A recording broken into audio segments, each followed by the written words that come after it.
So today I have an Akai model AP-D33 turntable. This one was a recent acquisition. This is a direct drive manual turntable with automatic return. I don't know if it works or not. We're going to check it out, and if it works, great. Then I can sell it because it's got a couple scratches on the top. But as anyone knows, turntables have really become quite popular lately, and the vinyl records are returning to the stores, and they're commanding high prices. But there has been not a lot of good quality turntables available, unless you go to a vintage one. Some of the high-end brands like Dual have reappeared on the market, and they're selling belt drive turntables, but we aren't seeing anybody with direct drive. And the direct drive, of course, they were considered to be, you know, the pinnacle of turntables. Let's take a look at this thing here and take a look at the motor on this, and we'll just do a quick check and see. It might need a new cartridge.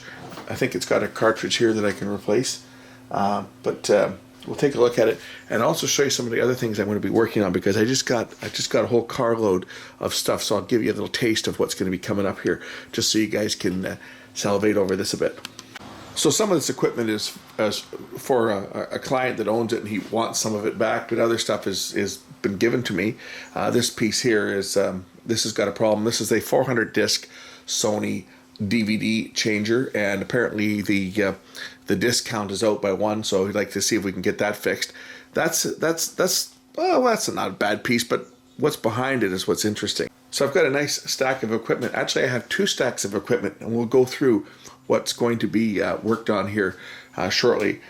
Some of this equipment is now mine. Like this Sanyo stereo receiver is now mine, so I can dispose of it once it's fixed, which I'll be selling it. But panning the camera up a bit, ooh, we have a nice heath kit.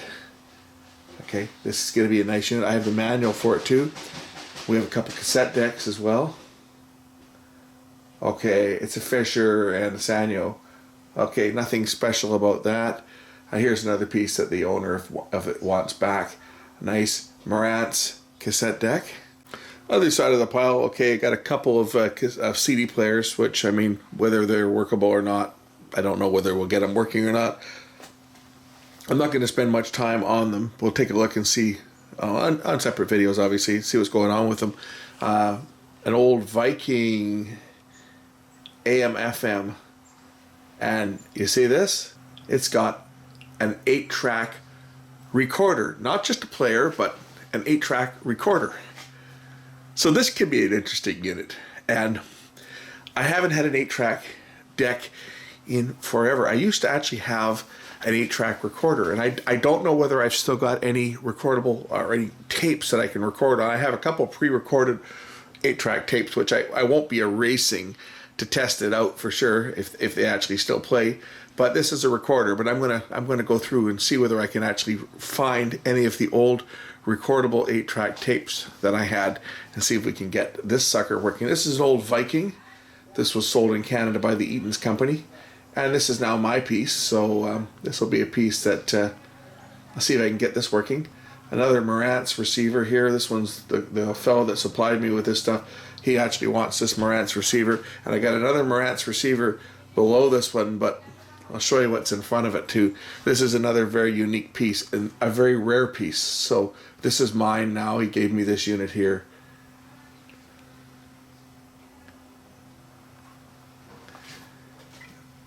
You can see that there's no name brand on this unit. I'll show you the back plate of it. It's a 4-channel. This is a quadraphonic 4-channel amplifier. And it's a receiver as well. It's a AM/FM tuner with the 4-channel decoder for the 4-channel CD4. I think they were called CD4 vinyl records. If you've got a CD4 record, this will decode it into 4 discrete channels. This is going back to early 70s, but take a look at the back of this thing. That should be a dead giveaway as to the brand of this. Made in Canada. We actually used to make some half-decent equipment in Canada. This is an electro-home unit, but love this. Look at the shorting plugs. This would be for like a main out and pre-in. Instead of just having a standard shorting plug, they actually use carbon resistors, right? 22K resistors between the pre-out and the main in. Why they've done that, who knows? But that's the shorting plugs. You can switch the de-emphasis between 25 and 75 microseconds. That's for the FM. Take a look at the back here. Okay, you've got your tape 1 and tape 2, 4 inputs and 4 outputs for the quad, 4 inputs for the auxiliary. So essentially you could be running 2 separate sets of programs on this. You could have 2 different sound sources being fed to different speakers in different rooms. And of course the phono's just got the right and the left input because it does have the 4-channel decoder. That little connector you see in the top right corner up here that says FM 4-channel, that was for the 4-channel FM adapter. So the tuner inside this unit is not a 4-channel decoder, it's a stereo decoder for FM broadcast. Had FM 4-channel broadcasting become popular, a 4-channel adapter would be plugged in there. And basically what this is this is baseband out. So this could be taken into an SCA decoder, for example, to decode the subcarrier carriers that are on FM stations. Back in the day, if you plugged an SCA decoder in there, you could get the music services and stuff that were riding on the higher frequency subcarriers. In an FM broadcast, your stereo is centered on a 38 kilohertz suppressed carrier. The 19 kilohertz pilot tone is used on the main channel to synchronize that suppressed carrier double sideband modulated stereo difference signal. The 4-channel sound was also carried on subcarriers, but they were carried higher up in frequencies, typically 57 and 60 or 51 and 67 kilohertz, I believe, were the carriers that they used for the 4-channel sound. And that's also used for subcarrier SCA, which was a secondary communication authorization, is what SCA stood for. And you could pick up commercial-free music and stuff. I don't think too many of the stations are actually broadcasting anything in SCA anymore. That bandwidth has been eaten up now for digital subchannels. Things like your HD radio, right? Your HD radio digital signals live where the SCA signals used to be, and other things like the display on your radio, your car radio, and it tells you what song's playing and so forth. The information channel, the info channels are set on those. But back in the 80s and even into the 90s, the SCA channels, that was where you would have your background music, what we used to call elevator music. That's where it was hidden on a local broadcast station. Taking a look across the other side of this thing here. There's your speaker outputs.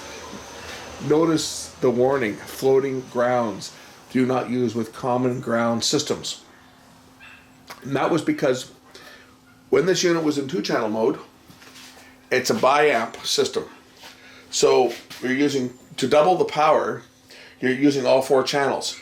You're using 1 channel to supply the positive outgoing signal to the speaker. The other channel would be the negative. So you've got separate grounds for the right channel and the left channel. You got 2 speaker systems here, right? So if you're only using speaker 1, your main speakers would be here, front and back, and if you're using a second set of speakers, they would be hooked up here. If you're only using 2 speakers, then obviously you're just using those terminals there, right? Left and right. But it's like it's a bridged output. It's like a lot of car stereos did, where they used 2 amplifiers, one operating on the positive going signal, one operating on the negative at the same time. So they just inverted the two the signals. Here's another Marantz receiver, a 2230, sorry, model 2230. This is another one that the client that supplied me this equipment wants this one back. He wants both the Marantz receivers fixed if they're repairable, and I get to keep the other stuff. But yeah, those Marantz receivers are nice, and we'll take a look and see if there's anything wrong with it. Or I think he told me they both got some issues, so we'll take a look and see what's going on. But I'm real interested in the Heath kit. I think that's a cool piece, and that Electro-Home quad system. And that, incidentally, that Electro-Home quad system is bloody heavy. That thing weighs about 60 pounds. It's got a huge transformer in it. Should be pretty big power. I haven't looked up the specs on this thing yet because it doesn't really say anything on it, but it should be some pretty big power just based on the weight of that transformer and the size of those capacitors. That thing's gonna have a few watts behind it. Anyway, let's look at the turntable. Well, we know this thing's gonna need a new needle anyway because the needle is missing, but I do have a cartridge that came with it. The fellow that gave it to me with a spare, a brand new cartridge. Check out the price, $26.95 for a Shure stereo cartridge, magnetic cartridge. So we'll be replacing that. I'll make sure everything else works on it first, and then we'll replace the cartridge. I could probably try this on my. I've got a Thorns that needs a cartridge on it as well, and I might put it on that and try out my Thorns. I think I've got the belt for it. I got given a Thorns years ago, and I had to get a belt for it, but the cartridge was also shot, so maybe we can try that, fitting this cartridge on the Thorns once we're done here. But let's take a look at this direct drive mechanism on this thing here. That was upside down.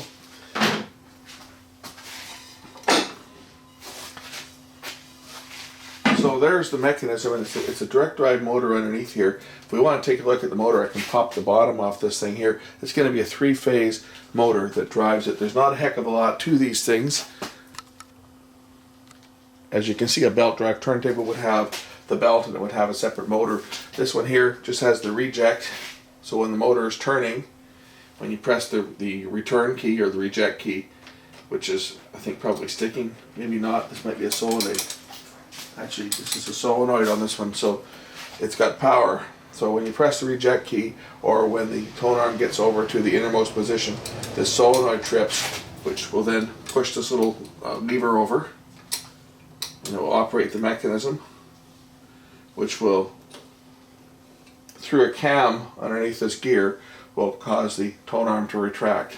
Let's power this thing up and see if the motor actually turns. Now, one of the characteristics of a direct drive turntable is the actual turntable itself acts as the flywheel. So if you start it up without a load present, the motor itself is going to accelerate and deaccelerate in speed, because it is a high torque motor. So if you notice, you don't have the turntable on, that is perfectly normal. Even if I put my hand on it here, it'll start and stop, start and stop, start and stop, because what's happening is the torque of the motor is very high, so it actually kicks it up faster than the speed. It's trying to synchronize, and it's reading the Hall effect sensors that are on the actual motor itself. If I put the turntable on, the weight of the turntable will synchronize it. There you go. And how you set your speed on these units. How you set your speed on here is there's a strobe. And it's probably not going to show up very well with the lighting in here. These strobe with a 60 hertz light. That's why there's a little strobe indicator here. So you look at the 60 hertz, which is going to be for 45 RPM, it'll be the second ring down. And for 33 at 60 hertz, it's going to be the bottom. And what we want to do on here, and I don't know how it's going to show up on camera, but this is a little strobe light. It's just a neon light that's operating at AC line frequency. That's why the two different markings, because this is going to strobe at 60 hertz or 50 hertz depending on the incoming line frequency. And these equally spaced markings will strobe with that light when the turntable is running the correct speed. So if I turn it on, you'll see that now it's strobing too fast. We want this to stop or to appear still. So I can adjust the pitch control here and change the speed. So now I'm going really too slow, and I just bring the speed up, and I'm still not synchronizing. So this thing's going the wrong speed.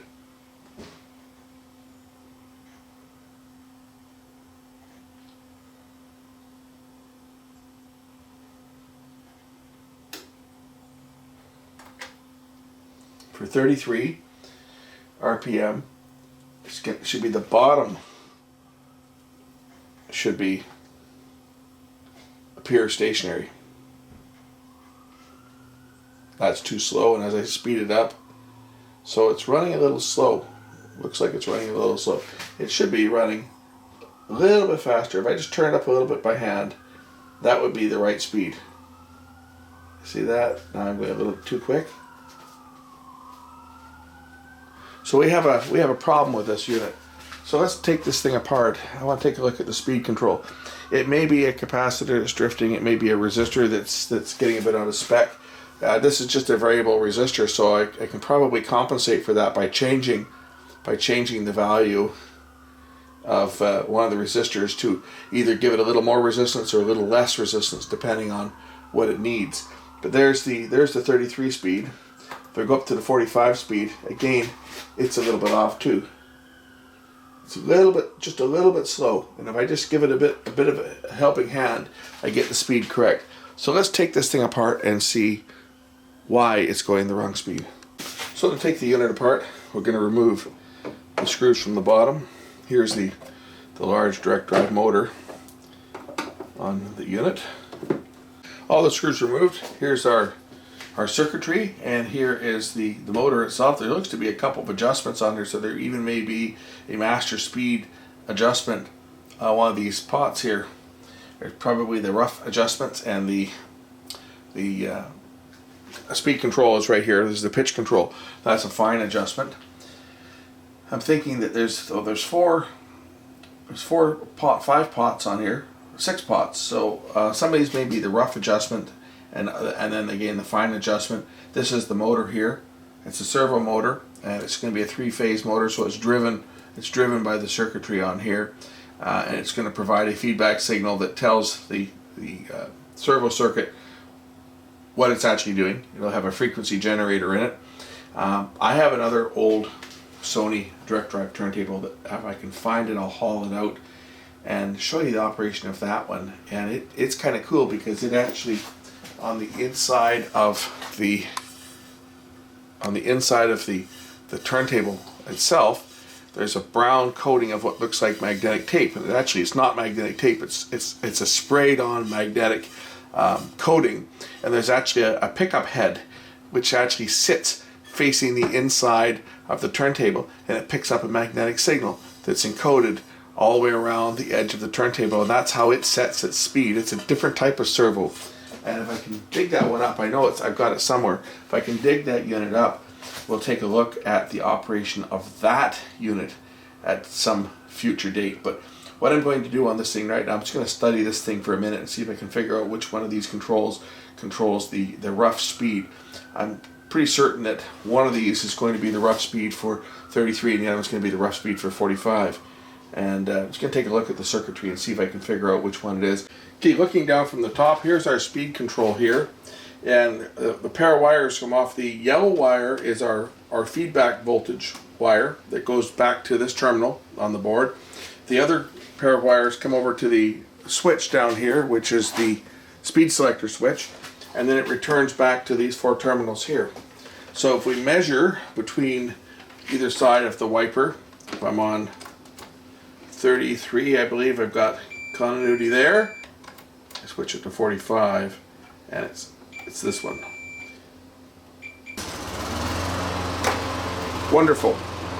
It never fails, because it seems like every time I go to make a video and I've got my garage door open, my neighbor next door decides to fire up his lawnmower and start mowing the lawn. It's like he waits for me to set up my equipment and start filming, and he starts the lawnmower up. Okay, so I'm going to try adjusting the controls, and I'll show you what I do after I've done the adjustment. But we're going to try adjusting the controls from the bottom here. It'll be the ones that are, try the 45 RPM first. So the one I want to stabilize is going to be the second one up here. And there we go, it's stable. And I want to try and set it so that my pitch control is right in the middle. So right about there. And that's all it is. That is an adjustment there. So I've got the 45 RPM is now perfectly stable. We'll switch it to 33, and that should synchronize the one on the bottom, which it's not. It's going slow, so I'm going to move over to the other control. And there we go. Now it is synchronized as well. I'll get a close-up of that now so you guys can see. I'll show you which controls I adjusted on the bottom. So there, as you can see, now my bottom strobe here is perfectly still. And if I adjust the pitch control, I can slow it down or I can speed it up. We want to synchronize exactly so that that doesn't appear to be moving. So now I see it's moving there. I'm going a little bit too fast. And I stop it from turning, stop it from moving. And if I switch to 45, I should go to the next one up here, which it is. So there's the 45, which is this one. It's now steady. So I've adjusted the speed on this thing. I'll show you which are the two settings to adjust. I have to do it this way because the turntable obviously has to be level to do this adjustment. Otherwise, it's not going to work. So these are the two adjustments that I adjusted. That one's for 33 RPM, and that one's for 45 RPM. And that's all I've done. So VR1 is for 33, VR2 is for 45. We'll put the bottom on this thing now, and I'll put the new cartridge on it, and we'll see how this thing plays. And I even have a phono input on my receiver that I can plug it into. Edit that out. Okay, some of you might question why I didn't go and start changing capacitors on the servo circuit. The reason's simple. They're not bad. Okay, typically capacitors fail for a couple of reasons. The biggest one is when they're used with high frequencies in switching power supplies, or even some of the circuits like IF circuits and the hi-fi circuits of VCRs, video amplifier circuits and stuff. They're used at high frequencies. The frequencies involved in something like this are down in the 60 Hertz range for the power supply capacitors. That doesn't put a lot of stress on them. The other capacitors are just coupling capacitors that are used in the servo circuit. Again, this is a slow speed motor. Servo circuits, say a capstan motor or a drum motor on a VCR, are operating at higher frequencies because the motor is spinning faster. These are operating at low frequencies. They're not putting a lot of stress on the capacitors. If the sample and hold capacitors, for example, that are used for the reference had failed, we would see the speed fluctuating. Like if I were to slow this thing up like this, if I was seeing the speed drifting like this, like I'm doing if I'm slowing it down, then I would suspect that we have a capacitor problem. But the speed is perfectly stable. There's no fluctuation at all in the speed here. Go to 45, it goes right up to 45 and it stays there. It's pretty darn stable. Set the speed with my speed control, pitch control. Yeah, we're right there. So I don't think we have a problem with capacitors, and the fact that this unit is actually going to be sold, I don't think I'll be putting a lot of time into it because I don't know how much money I'll get for it. But at this stage of the game, I don't think the caps need to be changed on it. So we're going to replace that cartridge and give it a test run. So to change the cartridge, we just need a screwdriver. We'll unscrew the screws that secure the old cartridge in place.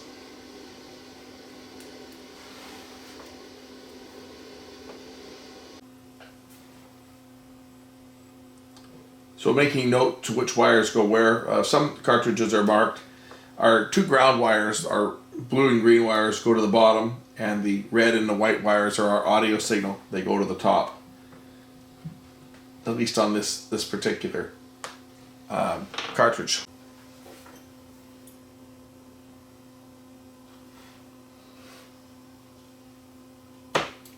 So I'm just going to pull off each of the connectors from the old cartridge.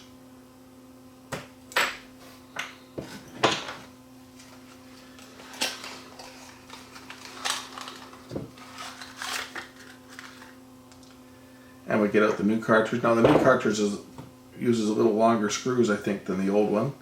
Yes, so these screws that came with out of the old one are obviously not going to work for this newer cartridge, as it is a little bit bigger. But fortunately, they come with screws. So here's the old needle, the old Akai needle that's broken. And the fellow that gave me this Actually bought a new needle for it and then never bothered to put it on. So here's a new one. This is an elliptical stylus. Cartridge fits on just like that. It comes with new mounting hardware. So we'll get the screws out and the nuts that hold it together. So let's tighten down the screws. I'm just going to mount the cartridge so that it's flush with the front of the head shell. Now, some might disagree that's, I'm sure I'm going to catch hell from someone telling me that that's not the correct place to mount it, and I realize that you can get, you can measure it if you want to be exact. So the overhang of the cartridge is exactly to the right dimension. I'm not too worried about that. It's going to be close enough. I mean, maybe an audiophile is going to measure it down to the absolute millimeter, but I'm not too worried about. I'm not too worried about it being off by a millimeter or two. It's going to be close enough. So we'll reconnect our wires. Our two ground screws are two ground lugs are the two bottom ones. So green and blue.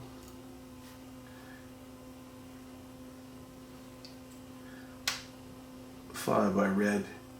Now if you get the red and white reversed, you'll have a left and right channel reversal. And it's actually marked on here.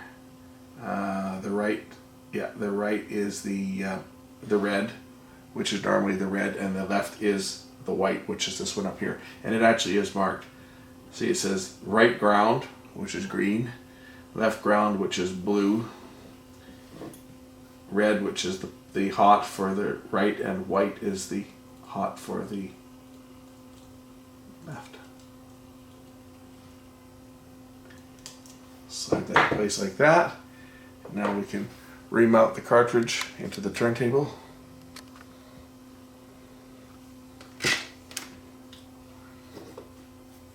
Remount the needle for starters. Just take the needle and put the needle in like that. Put the cartridge in. And now for your listening pleasure, I have the London Symphony Orchestra theme from Star Wars. It's okay, it's not the only album I've got, but it's the only one that I could dig up without having to go through. My records are all put away. I haven't played vinyl. I know I'm bad. I haven't played vinyl myself in a long time, so my records are all put away. This is just one that my kid was listening to, and it's all hacked up from 1976, complete with scratches. Let's there you go.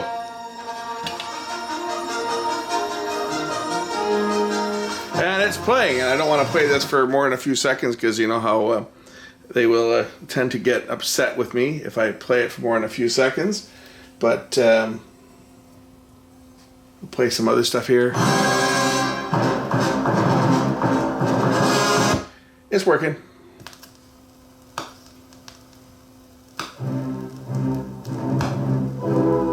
Complete with scratches. Press the return button and it will stop playing. It'll reject it. Okay, we need to balance this thing. I haven't done that yet, so I'll show you how to balance these things and set the anti-skate. Typically, we're going to want to set the tone arm for about 1.5 to 2 ounces, right? Grams. How we do that is you first reset the weight. You turn it. And you want to balance the arm so that the arm is just floating freely. So we're going to turn our anti-skate to 0, which I have, and we're going to back our tone arm or back our counterweight back, and we want to set our weight back so that the arm is not going up or not going down. So now I'm too light, so I'm going to start by just slowly, okay, a little bit too much. Ideally I want the arm to hang level. Almost there. When the tone arm hangs level over top of the record, which it's doing now. It's hard to tell from the camera angle, but it is level. I'm going to hold the back of the weight, and I'm going to turn the dial to the 0 mark. Okay, now we're still hanging over the record, and we've now set the dial to 0. I'm now going to advance the weight maybe 1.5 grams, and I'm going to take my anti-skate as well and take it to between 1.5, maybe a little higher. I think this needle probably requires about 1 3/4 grams, and that's it. Now my tone arm is balanced, and I've set my weight down to about 1.5 grams.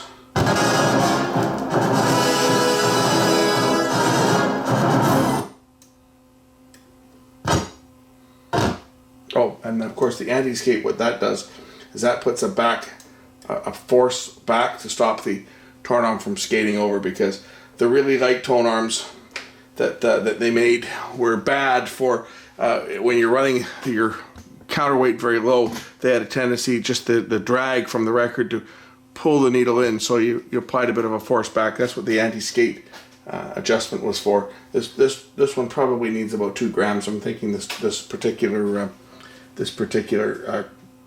tone arm.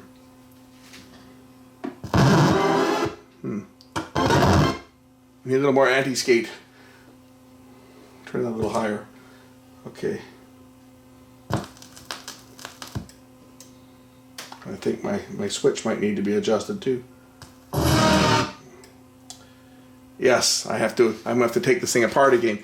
The little switch at the back, which determines when it turns on and off, as you can see, is right at the edge of the record.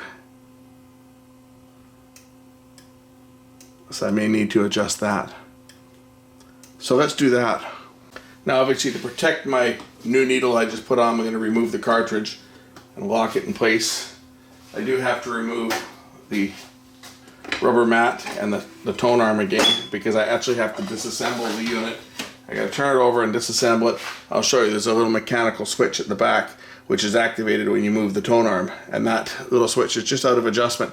So it should turn the system on basically as soon as I move the arm away from the rest position, but it's not turning it on until I get over, almost to the start of the groove. So we're going to adjust that so that it starts the motor up a little sooner. This is the switch I'm talking about. As you can see, if I lift the tone arm away, that switch determines where it's going to start, and it's just a little bit out of adjustment. So what I want to do is I want to move it a little bit back. Actually looks like it might have slipped. And this mechanism here actually trips, there's a little photo sensor here that detects when the tone arm is all the way in the innermost position. Okay, now it's on. And that's what triggers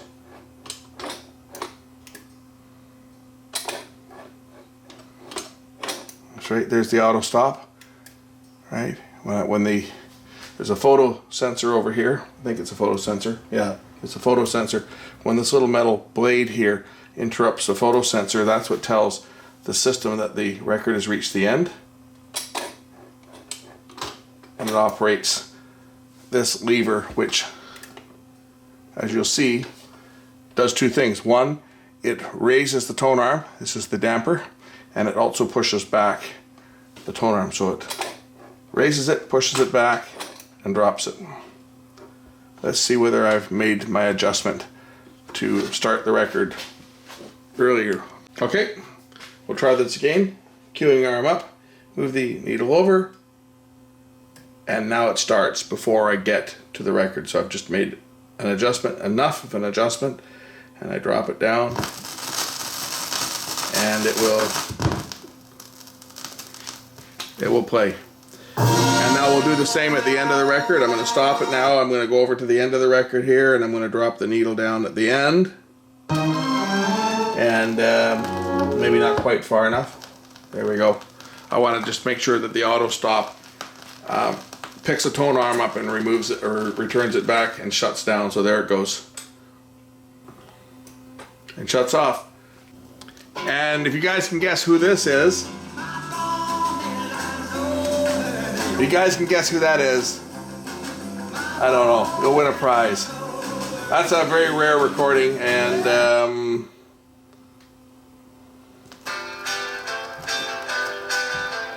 I'm not showing you who it is, so you can't see off the screen. Very, this is a rare recording, this one. It's not in very good shape. But these guys were very, very famous. So if you can guess who this is, you might not be able to tell from that, but let's see if you can guess from, I don't know, you might be able to figure out who this is. I say I'm covering this up so that you don't see the label.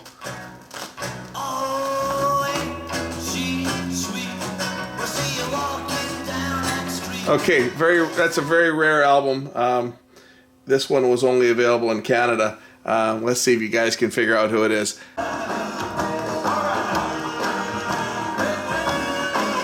Yeah, it's good old stuff, going back many, many years.